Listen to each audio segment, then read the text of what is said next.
السلام علیکم ورحمۃ اللہ وبرکاتہ۔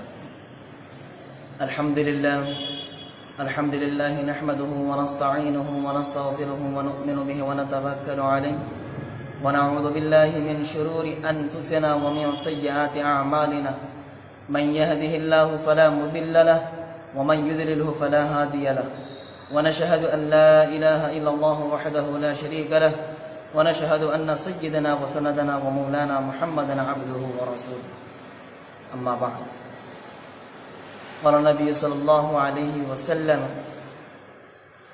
من لم يدع قول الزور ولا عمل به فليس لله حاجة في ان يدع طعامه وشرابه او كما قال عليه الصلاة والسلام۔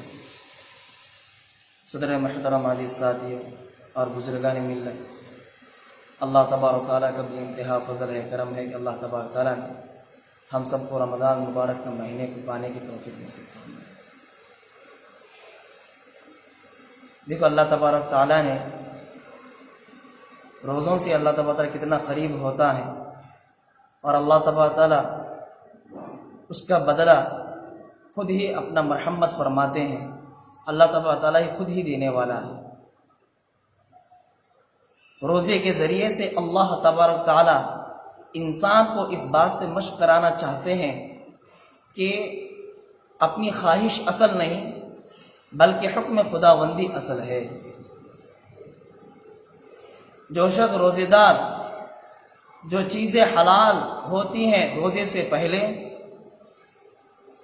اور روزے کے بعد حرام قرار پاتی ہیں،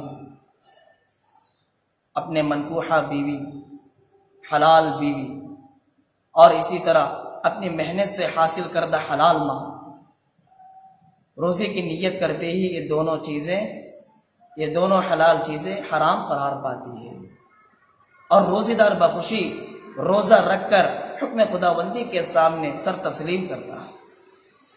یہ اعلیٰ درجے کا خلوص اور اطاعت اور انقیاد کی اعلیٰ کیفیت ہے، جس پر اللہ کے علاوہ کوئی اور بغیر بتائے مطمع نہیں ہو سکتا۔ اسی بنا پر حدیث قدسی میں روزے کی عبادت کا خصوصی منقول ہے کہ سیدنا حضرت ابو ہریرہ رضی اللہ تعالیٰ عنہ روایت کرتے ہیں کہ اللہ کے نبی صلی اللہ علیہ وسلم نے ارشاد فرمایا، جو آدمی ہر اچھے عمل کا 10 سے 700 گنا تک بڑھا دیا جائے گا، مگر اللہ تبارک تعالیٰ نے روزے کا مسئلہ تو اپنا خود لے لیا ہے، اور روزے کے اس کے حوالہ اللہ تبارک تعالیٰ نے خود لے لیا ہے۔ جب بندہ روزہ رکھتا ہے اور دوسرے اعمال بھی کرتا ہے تو اللہ تبارک تعالیٰ صرف روزے دار کا بدلہ خود ہی عنایت فرمایا ہے، اور دوسروں کا بدلہ فرشتوں کو دے کر ان کا ثواب دے دیا کرتا ہے۔ اور اس کے اندر اللہ کے نبی صلی اللہ علیہ وسلم فرماتے ہیں روزے دار کے لیے خاص فرحتیں ہیں، ایک افطار کے وقت اور دوسرا اپنے پروردگار کے ملاقات کے وقت۔ اور میرے بھائی دوستوں ساتھیوں، اور روزے دار کے منہ سے نکلنے والی بدبو، جو منہ سے آنے والی بانس، اللہ تبارک تعالیٰ کو مشک کی خوشبو سے بھی زیادہ پسندیدہ۔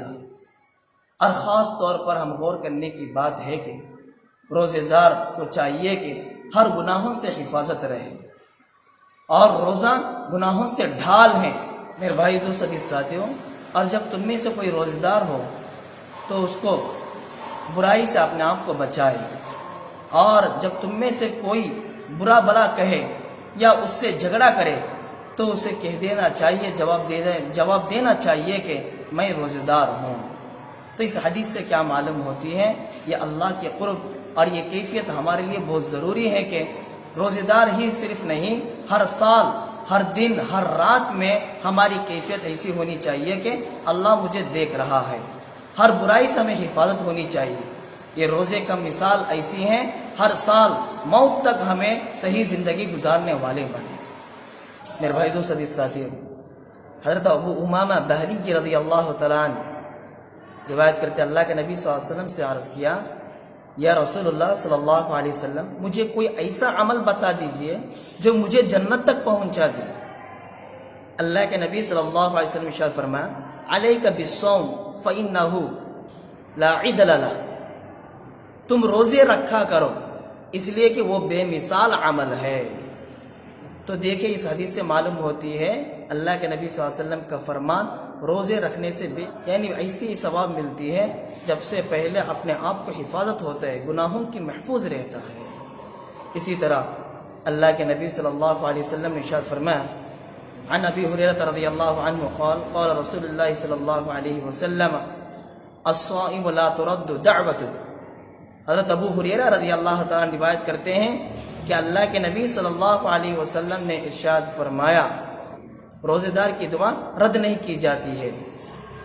اور اسی طرح دوسرے حدیث میں آتی ہیں ثلاثۃ لا ترد دعوتهم الصائم حين يفطر والامام العادل دعوت المظلوم۔ تین شخصوں کی دعائیں رد کی نہیں جاتی۔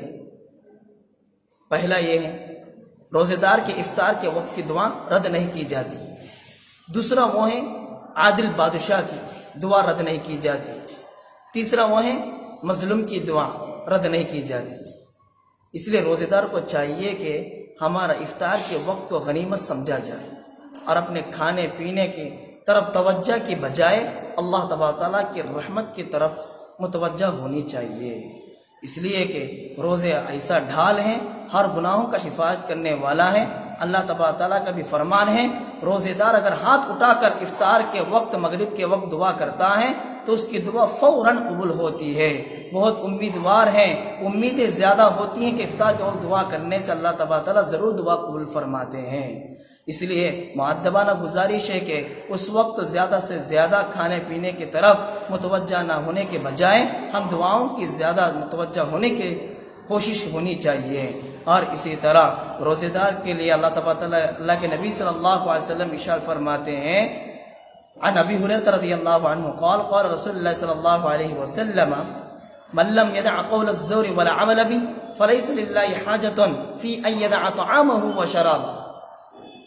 جو شخص روزہ رکھ کر بھی جھوٹی بات اور بد کلامی سے حفاظت نہیں رہتا اور اس پر عمل کرنا نہ چھوڑتا، اللہ تبارک تعالیٰ کو اس شخص کے کھانے پینے کو چھوڑنے کی کوئی ضرورت نہیں ہے۔